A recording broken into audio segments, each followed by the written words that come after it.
एक दूसरे को जानने की सुनने की कोशिश ही नहीं की थी। अब मौका मिला है तो बर्दाश्त नहीं कर पा रहे, एक दूसरे की रियलिटी को एक्सेप्ट असल नहीं में हम कर पा सारे ना रहे। अपने बारे में सोचते हैं कि आई एम द चीफ और आई एम परफेक्ट। एग्जैक्टली मुझे ही सारी तवज्जो मिलनी चाहिए। लाइक कल एक लड़की ने काउंसलिंग के लिए राब्ता किया, बहुत पढ़ी लिखी है, इतनी डिसेंट, बहुत उम्दा स्पोकन में।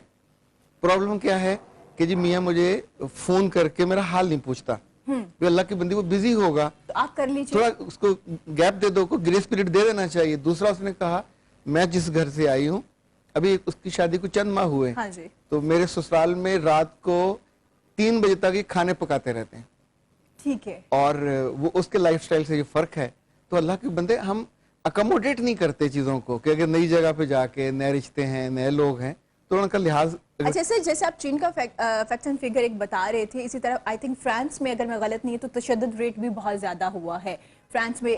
सर क्या देखते हैं कि घर में तशद्दुद, एक फैमिली में, चाहे वो हस्बैंड है, वाइफ है, ये बच्चे हैं, क्यों हमें बर्दाश्त नहीं है? क्या एक ये पहलू है, हम बर्दाश्त नहीं करते, दूसरे की पर्सनालिटी को बर्दाश्त नहीं करते, या बर्दाश्त हमें खत्म होना शुरू हो गई है?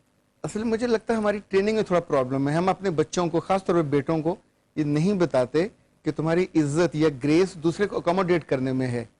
हम ऑफिस में बहुत अच्छे होते हैं, यानी अपने बॉस को अकोमोडेट करते हैं, अपने मातहत को, अपने पीर ग्रुप को, अपने सप्लायर को, सबको अकोमोडेट। हमारे चेहरे से कभी स्माइल नहीं जाती। लोगों के आने पे हम जेस्चर देते हैं उठने का। हाँ जी। बहुत अच्छे मेजबान होते हैं। घर में जाते ही हम सोचते हैं कि अब हमको कुछ अच्छा करने की हाजत नहीं है, अब बीवी करे या बाकी जो लोग घर पे हैं वो करें।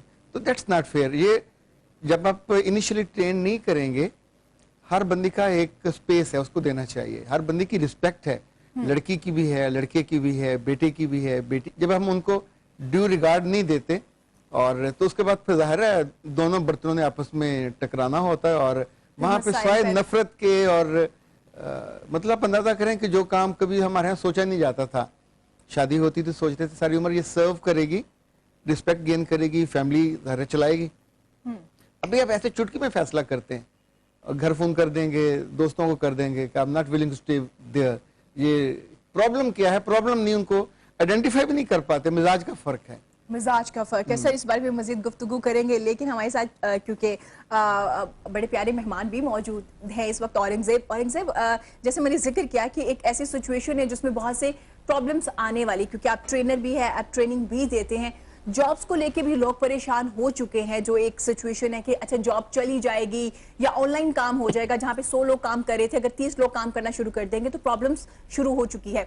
तो कैसे ओवरकम कर सकते हैं, कैसे निकल सकते हैं इन चीजों से हम लोग? देखिए, पहले आपने कोरोना के एनवायरनमेंट की और जो प्रेजेंट कॉन्टेक्स्ट चल रहा है उसकी बात की, तो उसमें एक तो ये जनरल प्रॉब्लम है जो कि पूरी दुनिया के ममालिक को दरपेश है। हाँ जी। और दूसरा स्पेसिफिक है, हर मुल्क अपने कल्चर और अपनी ट्रेनिंग के मुताबिक इसको डील कर रहा है। इसीलिए वहां पे जो स्टेप्स लिए जा रहे हैं इसके बारे में, वो भी कई जगहों पे डिफरेंट हैं जी। कई जगहों पे डिसिप्लिन की प्रॉब्लम्स हैं, कई जगहों पे खाने पीने की प्रॉब्लम्स हैं। जिस तरीके से पाकिस्तान देख लीजिए कि चूंकि हम ज्यादा तरबियत याफ्ता कौम नहीं है, इसलिए इस चीज ने 10 गुना, 100 गुना, 200 गुना ज्यादा एक्चुअल प्रॉब्लम से बढ़ा दिया। सर आपने बड़ा खूबसूरत एक वर्ड बोला, तरबियत याफ्ता। हम डिग्री याफ्ता है, हम तरबियत याफ्ता नहीं है, तो कैसे तरबियत याफ्ता होंगे? किस तरह से हमारी तरबियत होगी? क्योंकि हम शायद अब तरबियत करना भी नहीं चाहते, और ना हम चाहते हैं कि हमारी कोई तरबियत करे। जी, अभी ये जो खास तौर पे कोरोना की सिचुएशन आई है, मेरे ख्याल में हर लेवल पे एक अवेयरनेस मजीद पैदा हुई है कि खाली कागज के टुकड़ों नुमा डिग्रियों से काम नहीं चलेगा। जब तक हमने अपनी personality, crisis management, decision making, discipline की तरबियत ना की, स्कूल लेवल पे, घर लेवल पे, यूनिवर्सिटी लेवल पे, दफ्तर लेवल पे, कौम लेवल पे, मेरे ख्याल में जो मेरी ऑब्जर्वेशन है, अल्लाह करे वो सच साबित हो, उसमें रियलाइजेशन आई है तालीम से ज्यादा तरबियत की इस सिचुएशन में।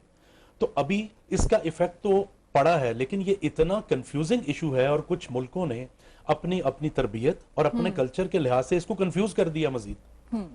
लॉकडाउन, कर्फ्यू, जॉब्स चली गई, डिस्ट्रीब्यूशन बंद कर दें, आधा खोल दें, लेकिन अभी आहिस्ता आहिस्ता रियलाइजेशन आ रही है कि इसको डील कैसे करना है। एक मिसाल जैसे अख्तर साहब ने दी कि जी चाइना की मिसाल है, लेकिन अभी तक बहुत सारी चीजें पसे पर्दा हैं कि how did they manage to contain that. वो आखिरी रेसिपी अभी तक दुनिया के सामने नहीं आई। खाली सिर्फ ये आया है कि जी उन्होंने कंटेनमेंट की और उसके बाद फिर स्प्रे किया और सब कुछ हो गया। अभी आना शुरू हो गई है, वीडियोस भी, रिसर्च भी आना शुरू हो गई है। ये बहुत मल्टी डायमेंशनल इशू है, ये कोई बहुत सिंपल सिचुएशन नहीं है और कि किसी एक कहीं मुल्क गली का issue मोहल्ले से नहीं है। कोई एक जरासीम पैदा हुआ और उसने गड़बड़ कर दी। इसकी और बहुत सारी चीजें सामने आएंगी, लेकिन जो इस वक्त हमारा इशू है वो ये है कि हमें तरबियत की तरफ तवज्जो देनी है। अब हम हर वक्त ये देख रहे हैं कि जी इतने लोग बेरोजगार हो गए, मजीद बेरोजगारियों का खतरा है। जीडीपी हमारा पहले ही कम था, अब प्रोडक्शन चूंकि बंद हुई है उससे और फर्क पड़ेगा। एक्सपोर्ट्स हमारी बहुत बहुत कम थी, इंपोर्ट्स ज्यादा थी। ऑलरेडी जो हमारे जैसे ममालिक हैं जिनकी नैया पहले ही तूफान में डोल रही थी, तो उनके लिए बहुत जरूरी है कि हर लेवल पे, गवर्नमेंट लेवल पे, ऑर्गेनाइजेशन लेवल पे, इवन फैमिली लेवल पे किस तरीके से इनकम जनरेट करने के जराए पैदा करने हैं, किस तरीके से हमें इस चीज से बाहर निकलना है, ये हर कदम पे स्टेप करने पड़ेंगे, खाली गवर्नमेंट के करने से नहीं होगा ये। हमें तमाम लोगों को अपनी अपनी जिम्मेदारियां भी पूरी करनी पड़ेगी इनफरादी तौर पे, ये क्योंकि एक ऐसी जंग है जिसमें हम तमाम लोगों ने पार्टिसिपेट करना है। ये सिर्फ गवर्नमेंट पे नहीं है कि गवर्नमेंट क्या रोल अदा करेगी, वो तो कर ही रही है, हम लोगों को भी करना है। सर आपने ये जो सिचुएशन है, ये वक्त हमें मिल गया है ट्रेनिंग का, हम ट्रेनिंग कर सकते हैं क्योंकि आपने देखा ऑनलाइन काम होना शुरू हो गया, लोग घरों में बैठ के काम करें। तो सर ये अच्छा एक वक्त है जिसमें हम अपने यूथ को ट्रेन कर सकते हैं एंटरप्रेन्योर के लिए। एंटरप्रेन्योरशिप की जो स्कोप है, इसके क्या क्या फायदे होने वाले हैं, किस तरह से हम आगे लेके चल सकते हैं, किस तरह से ट्रेन कर सकते हैं? ये बहुत अहम नुक्ते की तरफ आपने निशानदेही की है। देखिए हमारा चूंकि कल्चर सोशल भी इसी तरह का था, नॉर्म्स इस तरह की थी कि हर एक सिक्योर रास्ता ढूंढता था कि जल्दी से खास तौर पे सरकारी नौकरी मिले ताकि सिक्योर हो जाए हमारा पैसा, हमारी तनख्वाह, हमारी आमदनी। अभी दुनिया बहुत चेंज हो चुकी है। एक तो बहुत ज्यादा फील्ड्स आ चुके हैं, बहुत ज्यादा इनोवेशंस आ चुकी हैं, गवर्नमेंट की अपनी लिमिटेशंस हैं, इसलिए ये जो एंटरप्रेन्योरशिप है इसकी तरफ आना नौजवानों का इंतहाई जरूरी है।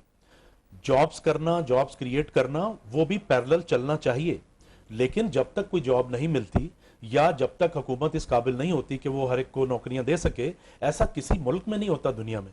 लिहाजा ज्यादातर आपको बिजनेस की तरफ आना है, स्मॉल बिजनेसेस की तरफ आना है, और ये इकोनॉमिक ग्रोथ का इंजन भी है। लेकिन उसमें बहुत सारे मिथ्स हैं जिसकी वजह से बहुत सारे नौजवान लड़के लड़कियां इस तरफ नहीं आ रहे। वो मिथ्स का क्लैरिफाई होना बहुत जरूरी है ताकि उन्हें पता चले कि एक्चुअल जिस दुनिया में हम जी रहे थे, जिसको हम एंटरप्रेन्योरशिप समझ के अवॉइड कर रहे थे, वो तो है ही डिफरेंट है। ठीक हो गया।